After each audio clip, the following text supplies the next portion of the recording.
The bass thrummed through my rib cage like a second heartbeat, each pulse syncing with the neon lights that painted the club in shades of electric blue and violent pink. I shouldn't have been there. I knew that the moment I'd crossed the velvet rope, my worn sneakers squeaking against marble floors that probably cost more than my yearly rent. But Jenna had insisted, her manicured nails digging into my arm as she dragged me past the bouncer who'd looked at me like I was something stuck to his shoe. "Loosen up, Claire," she'd shouted over the music, pressing a glass of something expensive and amber into my hand.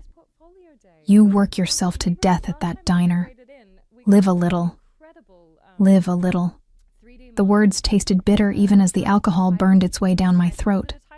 Living cost money I didn't have. Living meant not picking up double shifts to pay for community college classes I attended half asleep. Living meant forgetting that my mother's medical bills sat in a stack on my kitchen counter, red ink screaming at me every time I walked past. But the alcohol helped. God, it helped. The second drink dissolved the knot in my shoulders. The third made the pulsing crowd seem less suffocating, more like a warm embrace. By the fourth, I'd stopped counting, stopped caring, stopped being the invisible waitress who smiled while men's eyes slid past her like she was part of the furniture. The club, Obsidian they called it, was the kind of place where money whispered instead of shouted. Crystal chandeliers dripped from ceilings so high they disappeared into shadow. Women in dresses that cost more than my car draped themselves over men in tailored suits, and everyone moved with the easy confidence of people who'd never checked their bank balance before buying groceries. I didn't belong here. But tonight, wrapped in the cheap bodycon dress Jenna had lent me and floating on a cloud of expensive vodka, I could pretend. "I need air," I slurred to Jenna, who was wrapped around some banker type with salt and pepper hair. She waved me off without looking, and I stumbled toward what I hoped was an exit. The hallway was quieter, muffled. My heels, also Jenna's, half a size too small, clicked against the floor as I weaved past velvet curtains and closed doors. The walls here were deep burgundy, the lighting low and amber. It smelled different, too, not the cloying mix of perfume and sweat from the dance floor, but something cleaner. Expensive. Like cedar and something sharp I couldn't name. I pushed through a door, expecting to find a balcony or a fire escape. Instead, I stumbled into a private lounge. The room fell silent. 3 men in dark suits turned to look at me, their conversations dying mid-sentence. They stood near a bar made of black marble, glasses of whiskey catching the light. But they weren't what made my alcohol-soaked brain suddenly snap to attention.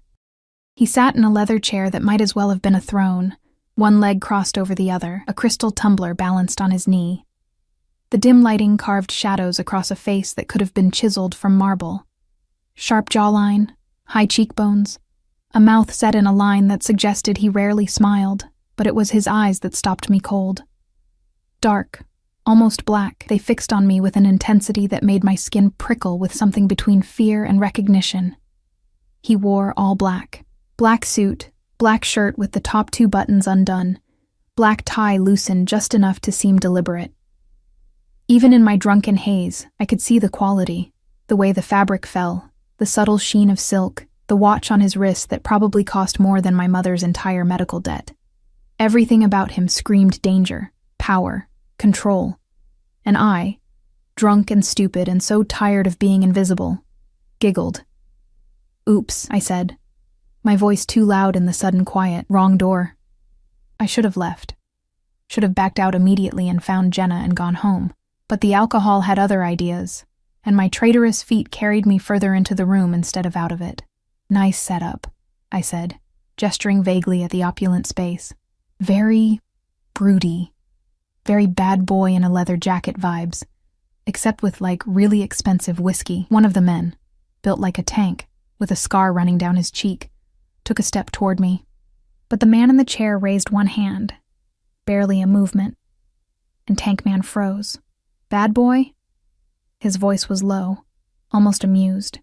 It rolled over me like smoke, cultured and controlled with just a hint of something foreign in the vowels.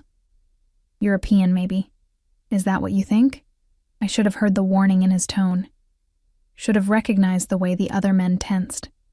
the way the air itself seemed to thicken. But I was drunk and reckless, and so goddamn tired of being afraid of everything. Yeah, I said, leaning against a side table for balance. The whole dark and mysterious thing. The private room. The scary bodyguards. I waved at the men, who looked like they wanted to throw me out a window. It's I'm dangerous, stay away, very attractive in a fictional sense. The corner of his mouth twitched. Fictional. Well, yeah. In real life, guys like you are usually just assholes with daddy issues and trust funds. The words spilled out before I could stop them, liquid courage making me bold and stupid. No offense. The room's temperature seemed to drop 10 degrees. Tankman looked like he might actually implode. But the man in the chair just studied me, his dark eyes moving over my face like he was reading something written there that only he could see. Then he stood. He moved like water, fluid and deliberate, and suddenly I realized how tall he was. 6'3", maybe 6'4". The suit did nothing to hide the breadth of his shoulders, the lean strength in the way he carried himself. He crossed the distance between us in 3 strides, and the smell hit me, cedar and gunpowder, and something clean and masculine that made my knees weak. "You're drunk," he said. It wasn't a question. Very observant, I looked up at him, my neck craning back. This close, I could see details. A thin scar through his left eyebrow, a tiny nick on his jaw from shaving, the way his pupils dilated slightly as he looked down at me. "And you're judgy. We all have our flaws. Judgy," he repeated, like he was tasting the word. Then so fast I didn't see it coming, his hand came up and gripped my chin. Not hard, not bruising, but firm enough that I couldn't look away. His thumb pressed against my lower lip, and I felt that touch everywhere, a spark that traveled down my spine and pooled low in my belly. "Let me clarify something," he said, his voice dropping to barely above a whisper. His face was inches from mine now, close enough that I could feel his breath against my skin. "I'm not a bad boy. Bad boys are children playing at rebellion, looking for attention." His grip tightened just slightly, his eyes boring into mine. "I'm something much worse." My heart slammed against my ribs. The alcohol haze was burning off fast, replaced by a clarity that made everything sharp and bright and terrifying. This wasn't a game. This wasn't some rich playboy at a club. The danger I'd sensed wasn't aesthetic. It was real, thrumming in the air between us like a live wire. My voice came out breathy, small. "I should go." "Yes," he agreed, but he didn't let go. His thumb traced my lower lip once, a touch so intimate and possessive that my breath caught. "You should." Then he released me, stepping back with the same fluid grace. He pulled a phone from his pocket, one of 3 I could see clipped to his belt, and said something low in a language I didn't recognize. One of the other men appeared at my elbow. Not Tankman, but someone younger, with kind eyes that didn't match the hardness of his jaw. "Marco will escort you to your friend," the man said, returning to his chair like I'd already ceased to exist. But just as I turned to leave, dizzy and confused, and feeling like I'd just survived something I didn't understand, his voice stopped me. "What's your name?" I shouldn't have answered. Every self-preservation instinct I had was screaming at me to run. But I turned back, and those dark eyes caught mine again, and I heard myself say, "Claire. Claire Morrison." He smiled then. It was a terrible smile, beautiful and cold and full of promise. "Claire Morrison," he repeated, like he was memorizing it. "Go home, Claire, sleep this off, and pray we don't meet again." The words felt like a curse and a blessing all at once. Marco, polite, silent Marco, guided me back through the maze of hallways, his hand barely touching my elbow, but somehow managing to keep me upright. Jenna was still on the dance floor, and I let Marco deposit me beside her before he disappeared like smoke. "Where did you go?" Jenna shouted, but her words were already fading, drowned out by the sudden rushing in my ears. I touched my lip where his thumb had been, and it burned. Somewhere behind me, in a room I'd stumbled into by accident, a man I didn't know now knew my name, and something in his smile told me that accident was about to become the worst mistake of my life. Or maybe, something whispered in the back of my mind. The beginning of something I wouldn't survive intact.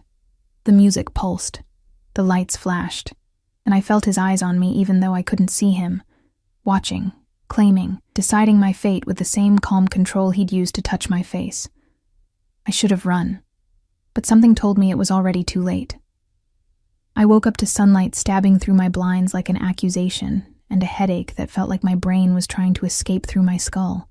The dress, Jenna's dress, was tangled around my waist, and my mouth tasted like I'd gargled with ashtray water. For a blessed few seconds, I didn't remember. Then it hit me. The club, the private room. Him, oh God. I whispered to my empty apartment, pressing my palms against my eyes. Oh God, oh God, oh God. What had I done?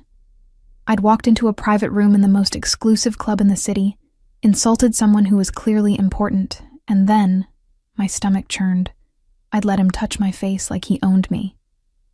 And the worst part, the part that made shame crawl up my throat, was that I'd liked it.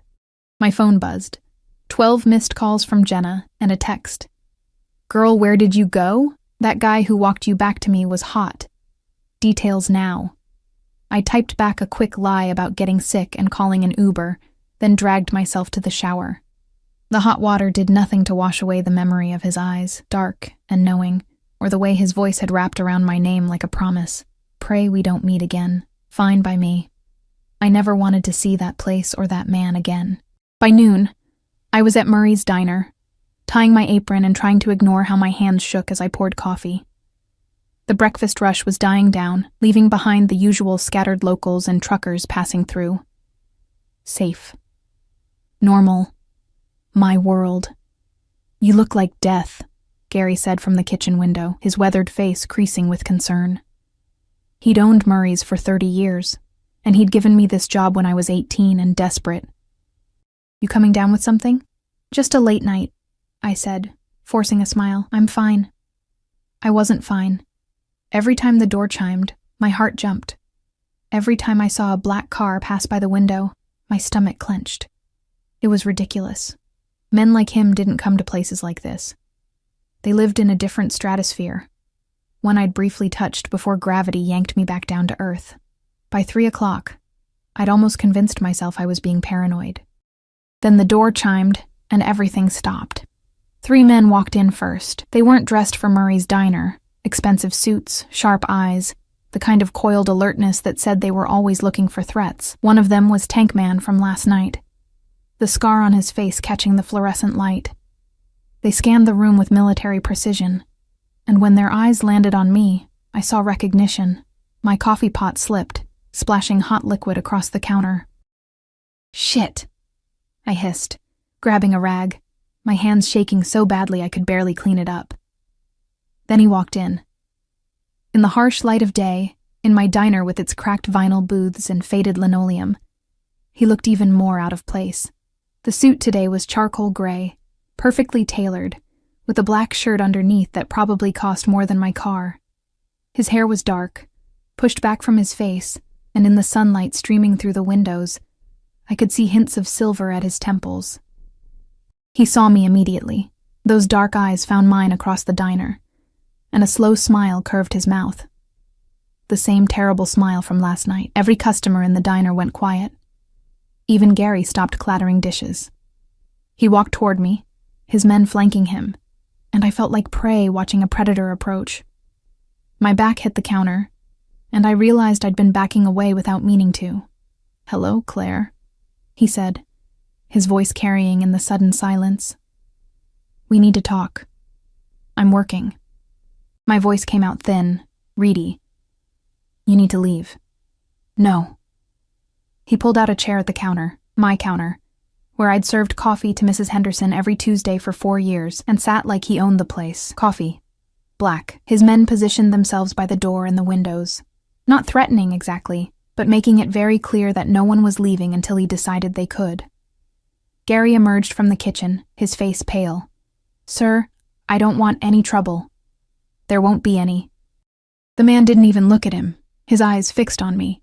"As long as Claire cooperates." My hand shook as I poured coffee, sloshing it into a mug.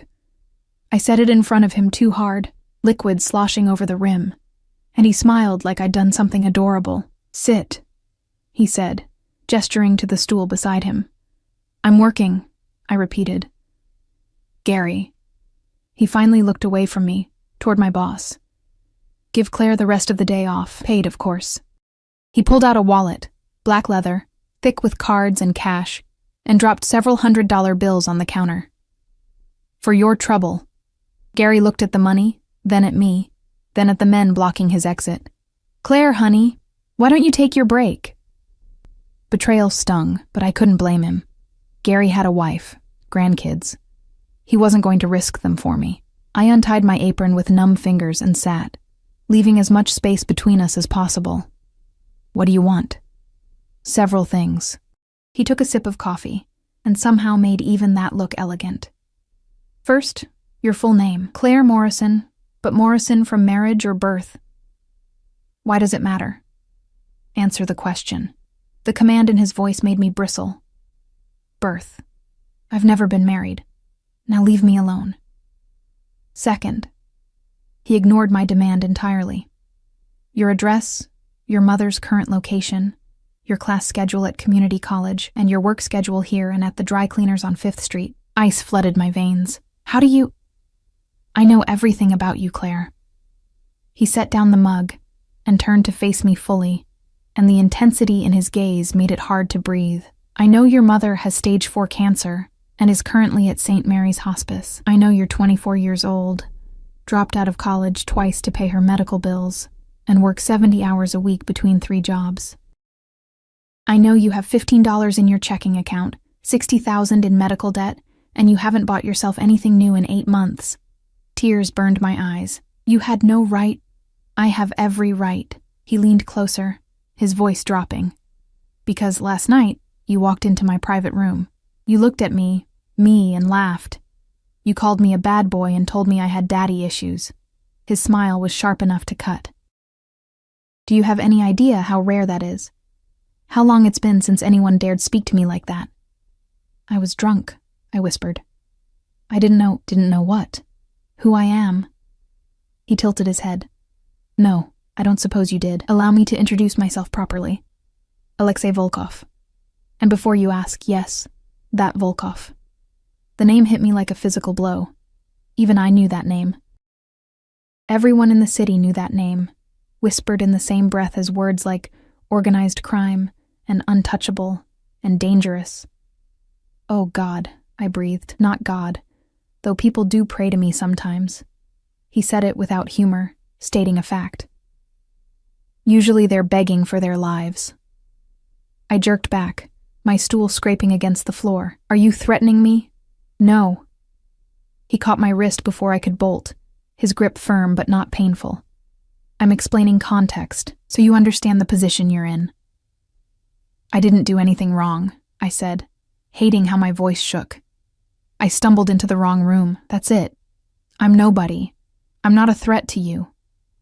"No, you're not." His thumb traced circles on the inside of my wrist, right over my racing pulse. "You're something much more problematic." "What? Interesting." The word hung between us like a curse.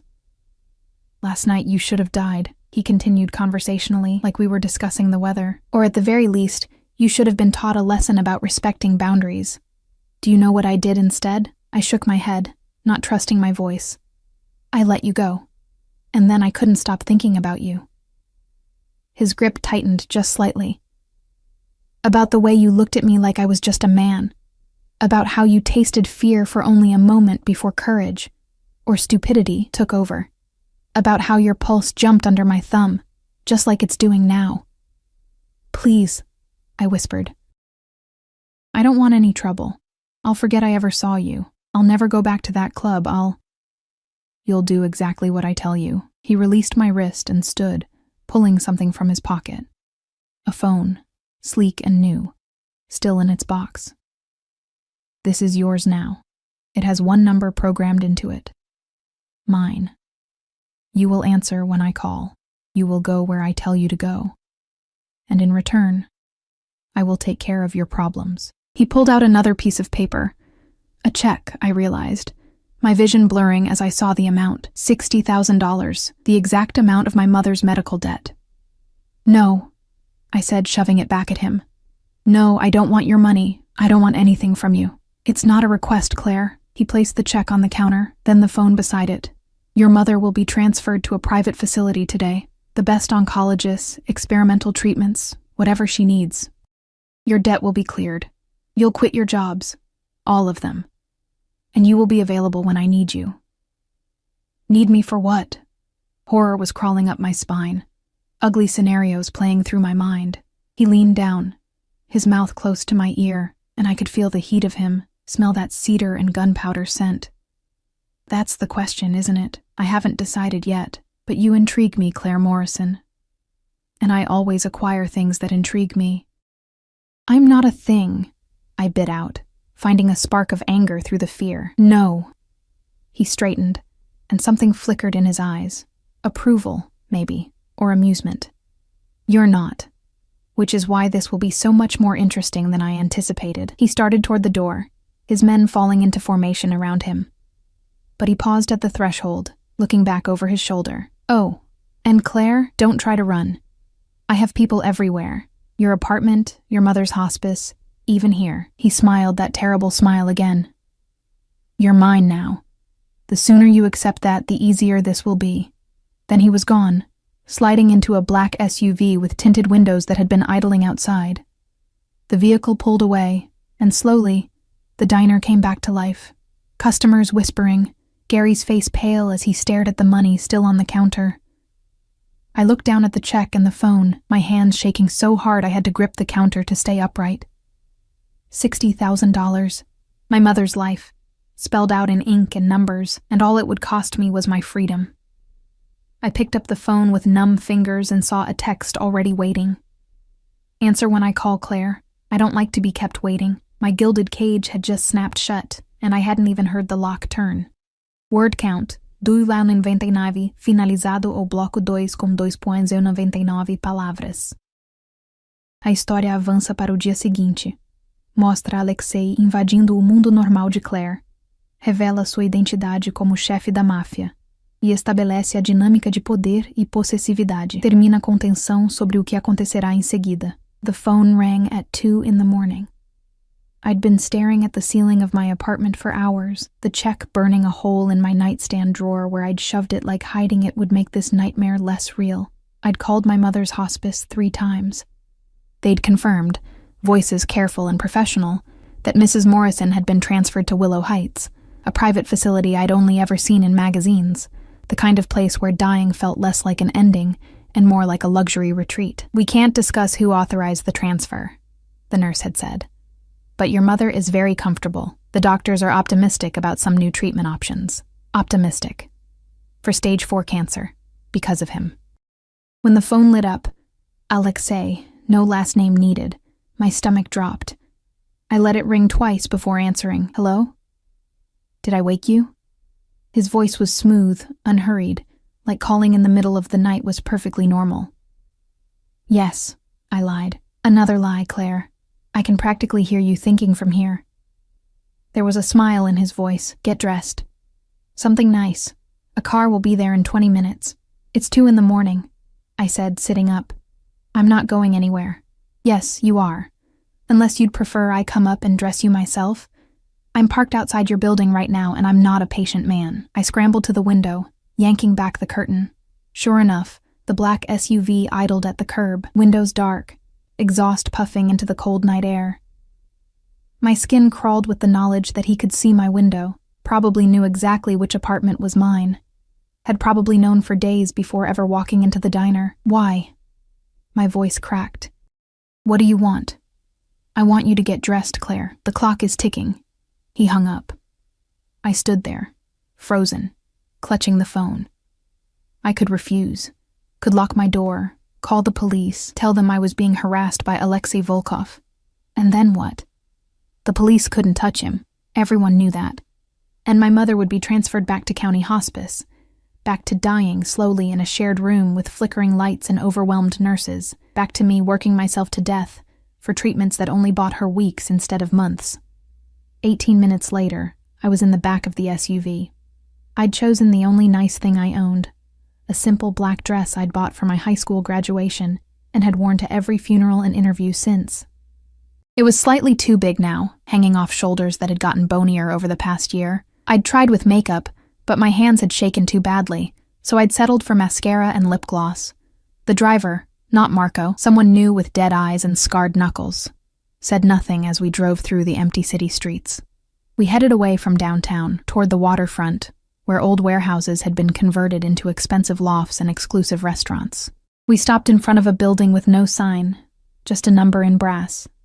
The driver opened my door, and I stepped out into the cold, wrapping my thin coat tighter. "Top floor," he said.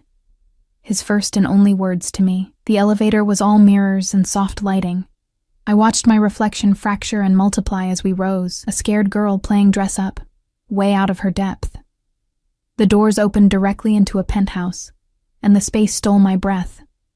Floor-to-ceiling windows overlooked the harbor, the city lights reflecting off black water like fallen stars. The furniture was all clean lines and expensive leather, art on the walls that I suspected was original, not prints. A fireplace crackled with real flames, and the whole space smelled like him, cedar and smoke and money. Alexei stood by the windows, hands in his pockets, silhouetted against the city. He'd changed since this afternoon, black slacks and a white shirt with the sleeves rolled up, exposing forearms corded with muscle and marked with scars that looked like they had stories I didn't want to know. "You came," he said without turning around. Did I have a choice? No. He turned then, and even from across the room, his eyes found mine with that unsettling intensity. But I appreciate the illusion of cooperation. It makes this easier. Makes what easier? He crossed to a bar cart and poured 2 glasses of something amber. "Come here, Claire." It wasn't a request. I forced my feet to move, crossing the expanse of hardwood until I stood close enough to take the glass he offered. Our fingers brushed, and I jerked back like I'd been burned. He smiled. Still afraid of me. Shouldn't I be? Yes. He took a sip, watching me over the rim. But you're here anyway. That's either very brave or very stupid. I haven't decided which. You didn't leave me a choice, I repeated. My mother is receiving the best care money can buy, and will continue to, as long as you keep your end of our arrangement. What arrangement? You never actually explained what you want from me. He set down his glass and moved closer, and I had to fight the urge to back away. You really don't know, do you? How rare you are. I'm not rare. I'm a broke waitress with a sick mother. I'm the opposite of rare. I'm invisible. To them, maybe. His hand came up, and I flinched. But he just tucked a strand of hair behind my ear, the gesture almost tender. But not to me. When you walked into that room, drunk and fearless, do you know what I saw? I shook my head. Someone who didn't know to be afraid. Who looked at me like I was just a man, not Alexei Volkov, not the Pakhan, not someone to bow and scrape to. Just a man. His thumb traced my cheekbone. Do you understand how intoxicating that is? How dangerous?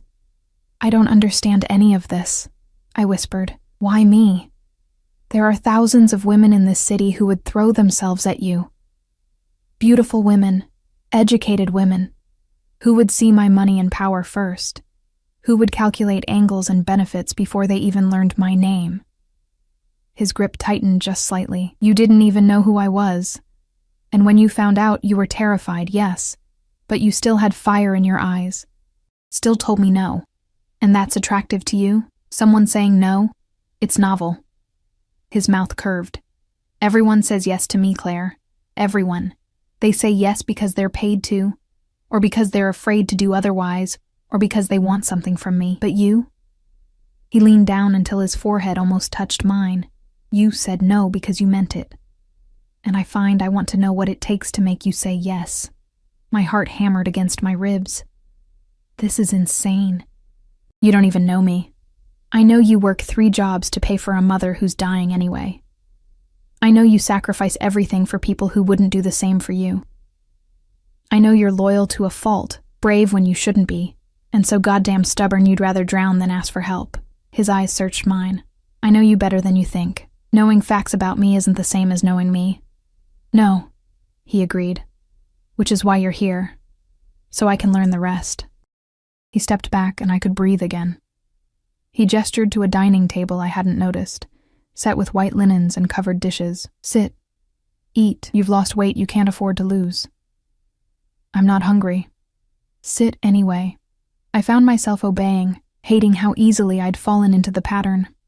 He sat across from me, and one of his men, I hadn't even seen him arrive, appeared to serve the food. Lobster, steak, vegetables that probably cost more than my weekly grocery budget. It smelled incredible, and my traitorous stomach growled. Eat! Alexei commanded again, his eyes never leaving my face. I picked up my fork. The food was perfect, melt in your mouth tender, but it tasted like ash. How long? I finally asked. How long what? How long do I have to do this? Play whatever game this is? He considered the question, cutting his steak with precise movements. That depends entirely on you, on whether I give you what you want, on whether you stop fighting the inevitable. He set down his silverware and leaned back, studying me. You think this is temporary, that eventually I'll lose interest and let you go back to your little life. But here's the truth, Claire. I don't lose interest. When I decide I want something, I keep it. I'm not a possession. Aren't you? He tilted his head. I own your mother's life. I own your apartment. Yes. I bought your building this afternoon. I own your debt, your future. Every breath you take from this moment forward, you can fight it. Make this difficult for both of us, or you can accept it and let me take care of you. Tears burned my eyes. This isn't taking care of me. This is ownership. Yes. No apology, no shame. But I take care of what's mine, Claire. Your mother will live longer and more comfortably than she ever would have otherwise. You'll never work another double shift. Never check your bank account in fear. Never go to bed hungry. All you have to do is stop fighting me. And if I can't? Something dangerous flickered in his eyes. Then I'll break you down until you can. But I'd rather not. I like your fire. I just need to redirect it. He stood and offered his hand. Come. I want to show you something. Every instinct screamed at me to refuse. But I took his hand, warm, calloused, surprisingly gentle, and let him lead me to the windows. Look, he said, standing behind me, his chest against my back. What do you see? The city. My city. His arms came around me, caging me in, his chin resting on top of my head. Every light down there represents something I control. Businesses, politicians, police. I built an empire from nothing, Claire, clawed my way up from streets that would have killed a weaker man, and now I stand here, and the city bends to my will. Then why do you need me? My voice was small, defeated. You have everything.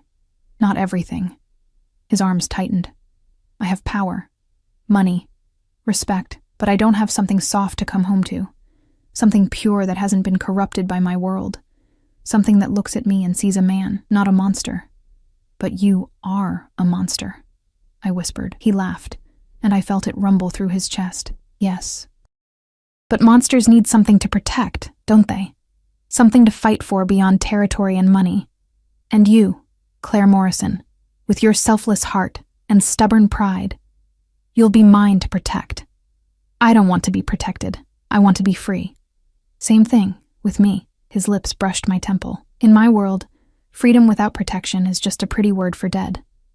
You'll understand eventually. We stood there, wrapped in darkness and city lights, and I felt the cage close tighter. He was warm against my back, solid and real, and I hated how a tiny part of me, a part I didn't want to acknowledge, felt safe despite everything. Take me home, I said finally.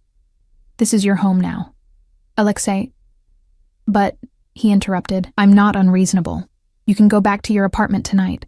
Collect your things tomorrow. By tomorrow night, you'll move here. No. His hand caught my chin, turning my face toward him. Yes, Claire. Stop saying no when we both know it's inevitable. He kissed me. It wasn't gentle. It was claiming, possessive, his mouth demanding submission even as I tried to pull away. But his arm was iron around my waist, and his other hand buried in my hair, holding me exactly where he wanted me. And God help me, after a moment of resistance, my body betrayed me. softening, melting, kissing him back with a desperate hunger I didn't know I possessed. When he finally pulled away, we were both breathing hard, and his eyes were black with want. "Tomorrow night," he said again. "Don't make me come get you." The driver took me home in silence, and I sat in the back seat with my lips still burning, tasting cedar and smoke and my own surrender. I didn't sleep. How could I? With the taste of him still on my lips, and the weight of his ultimatum pressing down on my chest like a stone. I sat on my threadbare couch as dawn broke through my window, painting my tiny apartment in shades of gray and gold, and tried to figure out how my life had derailed so completely in 48 hours. My phone, his phone, sat on the coffee table, silent and accusatory. I'd stared at it for hours, imagining throwing it out the window, smashing it, making some grand gesture of defiance. But my mother's face kept appearing in my mind, the way she'd looked last month, gray and hollow, her hand so thin in mine. And then yesterday, when I'd finally worked up the courage to visit Willow Heights, the private room with the view, the attentive nurses, the way she'd smiled without pain for the first time in months. "They say I might have more time," she'd whispered, squeezing my hand.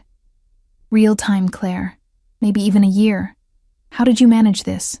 I'd lied. Said I'd gotten a better job, a benefactor, anything but the truth. That I'd been bought. That her life had been purchased with my freedom by a man whose touch still burned on my skin. At 9 a.m., there was a knock at my door. I opened it to find Marco, kind-eyed Marco from the club, holding garment bags and boxes. Behind him, 2 other men carried suitcases. "Mr. Volkov thought you might need help packing," Marco said, his voice carefully neutral. "And he sent some things for you." "I haven't agreed to move," I said, but my protest sounded weak even to my ears. Marco's expression turned sympathetic. "Miss Morrison, I've worked for Mr. Volkov for 8 years. In that time, I've never seen him change his mind once it's made up. You can make this easy or hard, but the outcome will be the same." I let them in because what choice did I have? They were professional, efficient, packing up my meager belongings with more care than they deserved. Meanwhile, I opened the garment bags with shaking hands. Dresses, designer dresses in my exact size. How did he know my size? In rich fabrics and jewel tones. Shoes that looked like art. Lingerie that made me flush just looking at it. Delicate lace and silk in blacks and creams and deep burgundy. "He has excellent taste," Marco offered, seeing my expression. "He has control issues," I corrected. Marco almost smiled. That too. By noon, my entire life was packed into 6 boxes. 6 boxes to show for 24 years of existence. The apartment I'd lived in for 3 years was empty, echoing, already feeling like it belonged to someone else. "The lease has been terminated," Marco informed me. "And your deposit refunded, plus compensation for early termination." "Of course it has," I said hollowly. The drive to Alexei's building, my new home, I couldn't even think it without tasting bile, took 20 minutes. Long enough for panic to claw at my throat, short enough that I couldn't talk myself into jumping out at a red light. The penthouse in daylight was even more intimidating. Floor-to-ceiling windows flooded the space with light, making everything sharp and exposed. No shadows to hide in, no darkness to soften edges. "Mr. Volkov is in a meeting," Marco said, leading me down a hallway I hadn't seen last night. "He'll be back this evening. This is your room." He opened a door, and I stepped into a space 3 times the size of my entire apartment. The bed was enormous, draped in white linens that probably cost more than my car. A sitting area with a chaise lounge faced more windows overlooking the harbor. There were fresh flowers on the dresser. Peonies, delicate and pink. "Your bathroom is through there," Marco gestured. "And your closet. Mr. Volkov had it stocked, but if you need anything else, just let me or any of the staff know." "Staff?" I echoed weakly. "There's a housekeeper, a chef and security, of course. Mr. Volkov values privacy and safety above all else."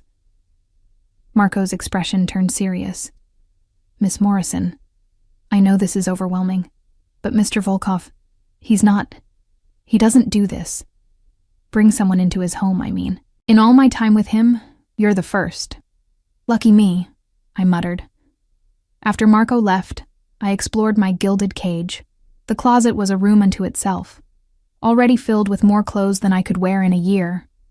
The bathroom had heated floors, a shower with 6 jets, and a bathtub deep enough to drown in. Everything was perfect, expensive, beautiful. And none of it was mine. Not really.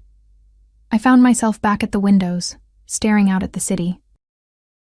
From up here, people looked like ants, their problems tiny and insignificant. Is this how Alexei saw the world? From above, everyone small and controllable. You didn't run. I spun. Alexei stood in the doorway, still in his suit, tie loosened. I hadn't heard him come in. How long had he been watching me? Marco said you were in a meeting. I was. I cut it short. He crossed the room with that predatory grace, stopping close enough that I had to tilt my head back to meet his eyes. I half expected to get a call that you'd tried to escape. Where would I go? The bitterness in my voice was sharp enough to cut. You own everything. My mother, my apartment, my debt. You've made sure I have nowhere to run. Yes, he agreed without shame. Then his hand came up, cupping my face with a gentleness that didn't match his words. But you're here anyway. Why? Because you gave me no choice. There's always a choice, Claire. You could have refused, tried to disappear, find a way to fight me. But you didn't. His thumb traced my lower lip, the gesture now familiar and terrifying. Why? I wanted to lie, to throw his arrogance back in his face. But standing there with his dark eyes boring into mine, I found I couldn't. My mother, I whispered. She has a chance now. A real chance. I can't take that away from her, so you'll sacrifice yourself instead. Something flickered in his expression, approval mixed with something darker. Such loyalty, such devotion. Do you know what I would have done at your age for someone who loved me like that? What? Anything. The word was heavy with old ghosts. Everything. I would have burned the world down. His hand slid to the back of my neck, holding me in place. But no one did. Love me like that, I mean. Everyone who claimed to either wanted something or feared me. Usually both. And I'm different? I challenged, finding some spark of courage.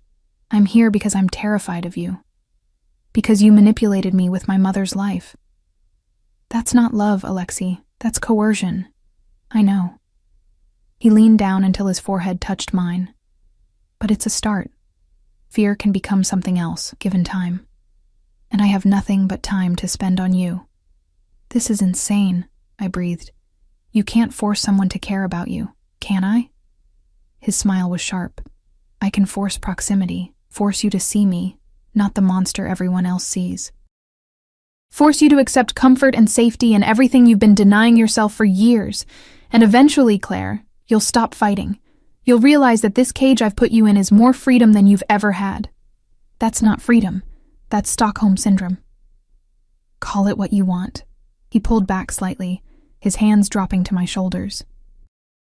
But tell me, when was the last time you slept through the night? When did you last eat a meal without counting the cost? When did you do anything just because you wanted to, not because you had to? I couldn't answer. Couldn't remember. That's what I thought. His voice softened just slightly. I'm not a good man, Claire. I've done things that would make you sick if you knew. But I take care of what's mine. And you're mine now, whether you accept it or not. Before I could respond, his phone rang.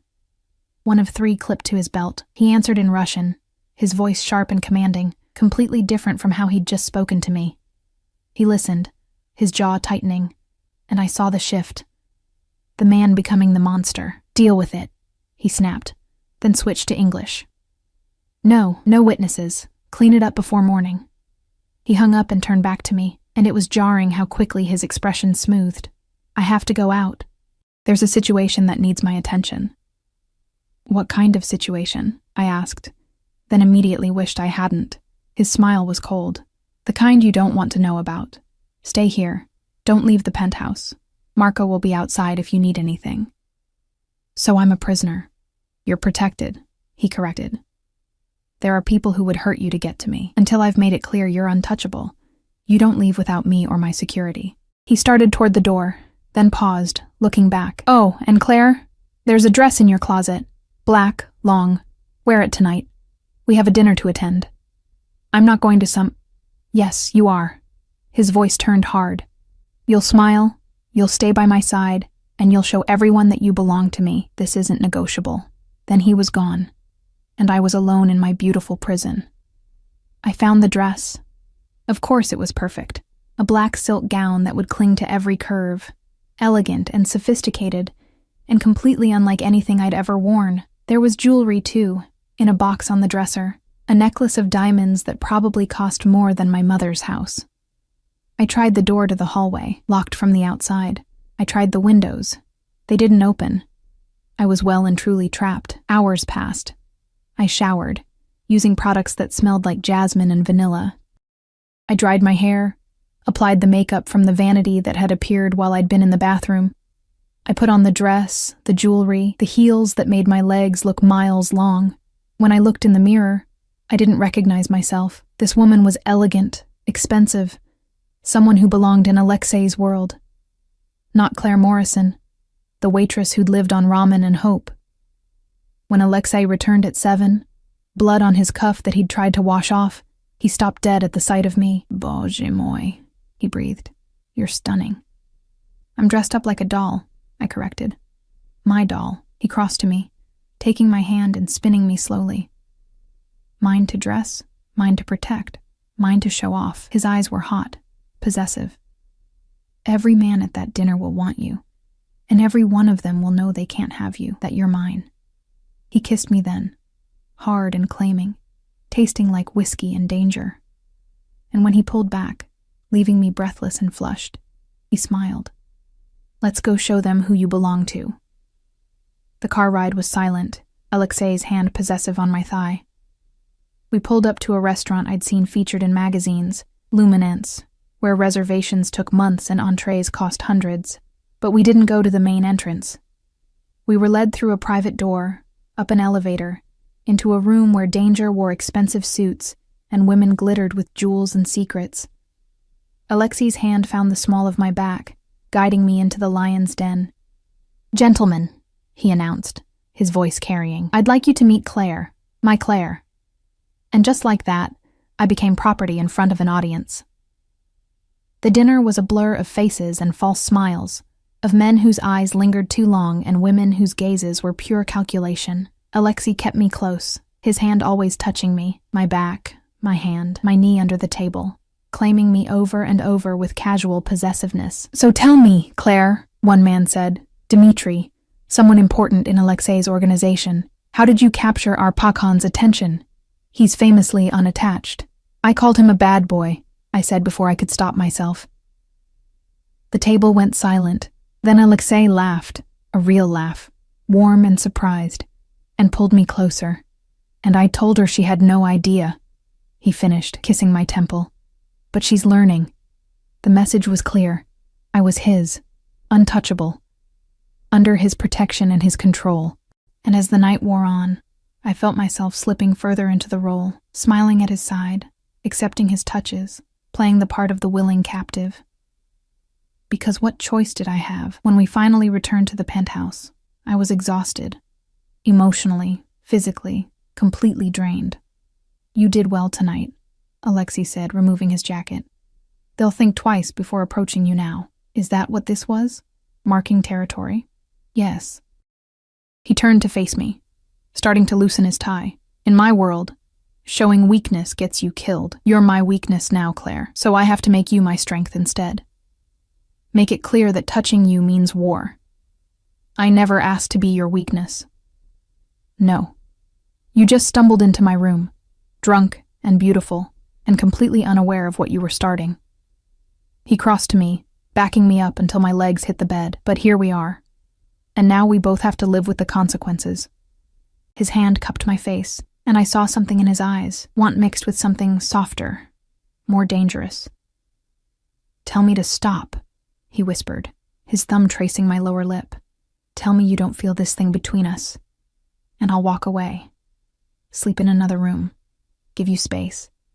I should have said it. Should have told him to leave, to give me time. Anything to slow this freight train we were on. But I couldn't. Because despite everything, the fear, the coercion, the cage he'd locked me in, I did feel it. That pull, electric and terrifying, that made my skin burn where he touched me. So I said nothing, and Alexei smiled like I'd just given him the world.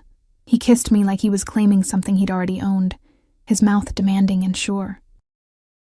My hands fisted in his shirt, torn between pushing him away and pulling him closer, and my body made the choice for me, arching into him, surrendering to the heat that had been building between us since that first night in the club. Claire.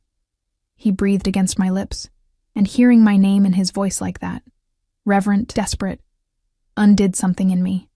We fell onto the bed in a tangle of silk and desperation, and for those hours, I let myself forget. Forget the cage. Forget the coercion. Forget everything except the way he touched me like I was something precious and breakable and his. When I woke in the early morning light, wrapped in Egyptian cotton sheets in Alexei's arms, reality came crashing back. What had I done? I'd slept with my captor, let him touch me, claim me, mark me as his in the most fundamental way, and God help me, I'd wanted it, had begged for it, my voice breaking on his name as he'd taken me apart piece by piece. "Stop thinking so loud," Alexei murmured, his voice rough with sleep. His arm tightened around my waist, pulling me back against his chest. "I can hear your regret from here. I should regret it," I whispered. "But you don't. Not really." His lips found the curve of my shoulder, gentle. "You're angry that you don't regret it. That's different." He was right, and I hated him for it. "What happens now?" I asked. "Now?" He rolled me to face him, and in the soft morning light, he looked younger, less dangerous, almost human. "Now you stop fighting the inevitable. Accept that you're mine. Let me take care of you the way you deserve. By keeping me prisoner, by keeping you safe." His hand traced down my spine. "There are things happening, Claire. Movements in my organization, challenges to my authority. Having you here, making it clear you're under my protection. It's not just about possession. It's about keeping you alive." Fear spiked through me. "What kind of things?" "Nothing you need to worry about," but his expression had hardened, the man becoming the monster again. "I'll handle it." The next few weeks fell into a strange routine. Alexei would leave early, dealing with business I didn't want to understand. I'd spend my days in the penthouse, reading, learning to navigate my new life. My mother's condition improved steadily. She'd gained weight, had color in her cheeks again, talked about maybe seeing next Christmas. And at night, Alexei would come home to me. We'd have dinner. Sometimes he'd cook, surprisingly domestic as he moved around the kitchen with the same precision he brought to everything. We'd talk, carefully avoiding topics like my freedom or his business. And then he'd take me to bed, and I'd let myself pretend this was normal, that I was here by choice. But the illusion shattered 3 weeks after I'd moved in. I woke to voices, angry, sharp Russian from the living room. Alexei's voice, cold with fury, and another man's, defensive and afraid. I pulled on a robe and crept to the doorway. Alexei had someone on their knees in front of him. Marco and 2 other guards stood nearby, weapons drawn. The man on his knees was young, maybe 25, bleeding from a cut above his eye. "You stole from me," Alexei said, his voice conversational. $300,000, moved through accounts you thought I wouldn't notice. "Pakan, please, I can explain. I don't want explanations. I want you to understand what happens when you betray me." Alexei pulled a gun from his waistband, and my heart stopped. "Alexei, no," I gasped, stepping into the room before I could think better of it. Everyone froze. Alexei's head snapped toward me, his expression darkening. "Get back in the bedroom, Claire. You can't just kill him." "Yes, I can." His voice was ice. "This is my world, my rules, and thieves get 1 warning." He turned back to the man. "You're lucky I'm in a good mood. You get to keep your life, but your brother's debt? Tripled. And you work for me until it's paid. Understood?" The man nodded frantically, and Marco hauled him up, dragging him toward the elevator. When they were gone, Alexei turned to me, and I saw the monster clearly for the first time. Not the man who cooked me dinner or held me at night, but the Pakan who ruled through fear and violence. "Never interfere with my business again," he said quietly. "Never." "You were going to kill him?" I whispered. "Maybe. Maybe not. But you don't question me in front of my men, Claire. You don't show weakness or doubt. Do you understand what you just did? You made me look soft. Good. Maybe you should be soft sometimes instead of—" He was across the room in 2 strides, his hand gripping my jaw. "Listen to me very carefully. That man stole from me. In my world, that's a death sentence. I showed mercy because of you, because I'm trying to be better when you're watching. But there are others who won't see it that way, who will think I'm weak, that they can challenge me, and when they do, people die. My people. Maybe even you." Tears burned my eyes. "What you'll always be. I can't do this." His grip softened, his thumb wiping away a tear. "Yes, you can. Because you're stronger than you think, and because you know I'd burn this city to ash before I let anything happen to you." "That doesn't make it better, Alexei. That makes it worse." He pulled me against his chest, and I hated how I melted into him. How even now, terrified and disgusted, my body sought his comfort. "I know," he whispered into my hair. "I know, Malaya. But it's what I have to give you. Violence wrapped in protection. Danger disguised as safety. And you'll learn to accept it because the alternative is going back to that life where you worked yourself to death, and your mother died slowly in a county hospice." He was right. God help me, he was right. The weeks turned into months. I learned the rules of Alexei's world. Never ask about business. Never show fear in front of his men. Never leave the penthouse without Marco or Alexei himself. My mother continued to improve, even started talking about remission. My old life faded like a dream, and slowly, terrifyingly, I stopped wanting to leave. It happened in increments, the way Alexei would text me during the day, "Thinking of you, stay safe," and my heart would flutter. The way he'd come home exhausted and dangerous, and I'd wait up for him anyway, needing to know he was okay. The way he'd hold me at night like I was the only real thing in his world of shadows and lies. I was falling for my captor, Stockholm Syndrome in its purest form. But it was more than that, because Alexei was falling too. I saw it in the way he'd cancel meetings to eat breakfast with me, the way he'd ask about my day like it mattered, like my small world of books and calls to my mother was as important as his empire, the way he'd touch me, not just with possession anymore, but with tenderness that seemed to surprise him as much as it did me. "You've ruined me," he told me one night, holding me in the dark. "I used to be focused, controlled.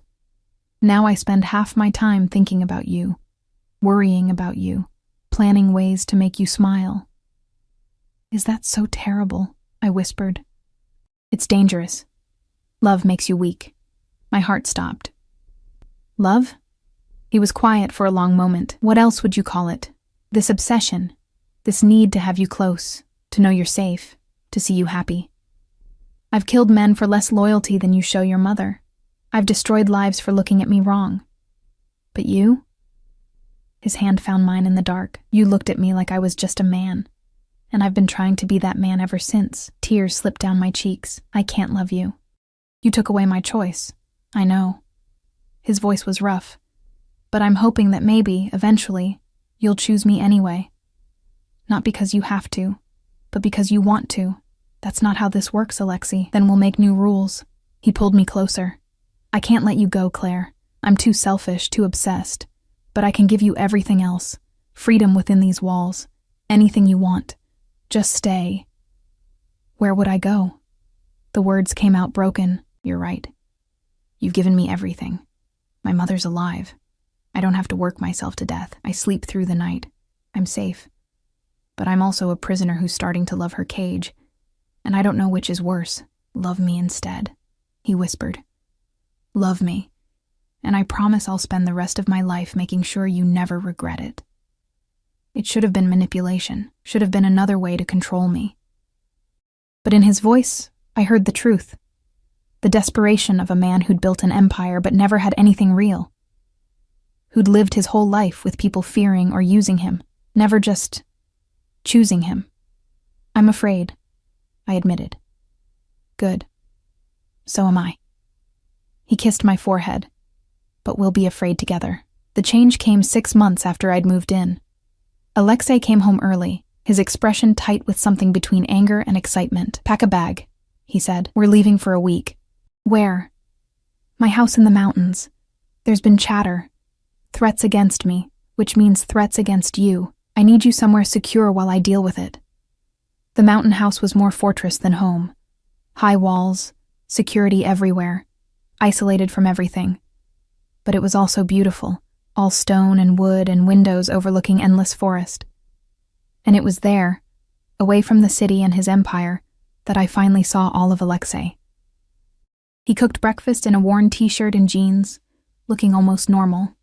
We hiked through the woods, his hand in mine, talking about everything and nothing. He told me about his childhood in Russia, the poverty, the violence, how he'd clawed his way out. I told him about my dreams, silly things like owning a bookstore, traveling, having time to just be. I could give you that, he said. The bookstore. We could set it up in the city, staff it, whatever you want. I don't want you to buy me things, I said. I want... What? I want you to be happy without needing to control everything. I want to stay because I choose to, not because you've made it impossible to leave. I want this, I gestured between us, to be real. He stopped walking, turning to face me. It is real, Claire. The most real thing I've ever had. His hands cupped my face. You want choice? Here it is. I'm giving you one, right now. You can leave.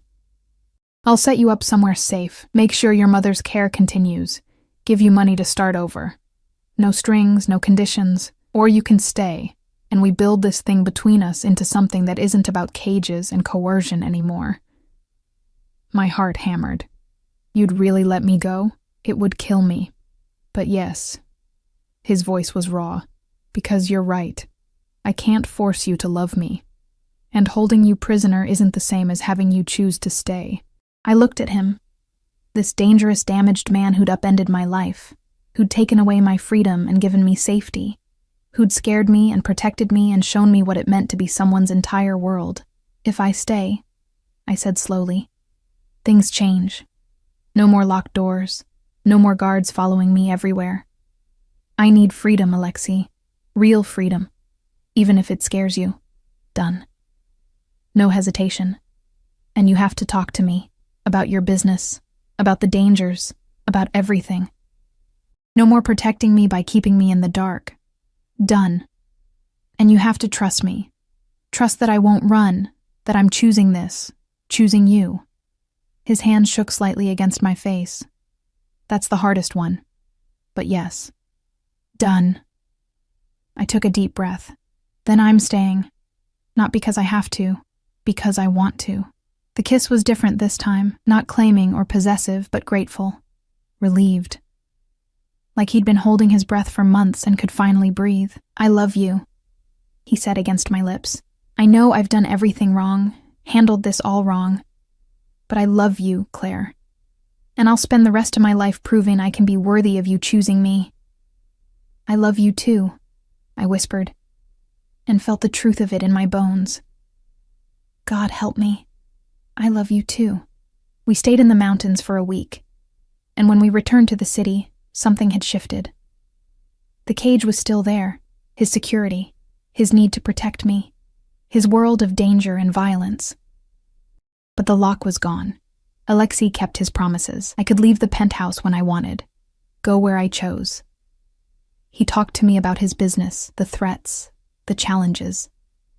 And slowly, carefully, we built something real from the wreckage of how we'd started. My mother went into remission 6 months later. She cried when she saw me at Alexei's side, and later, in private, she asked, "Are you happy?" I thought about it, really thought about it. About the girl who'd stumbled drunk into a room and called a Mafia boss a bad boy, about everything that had happened since.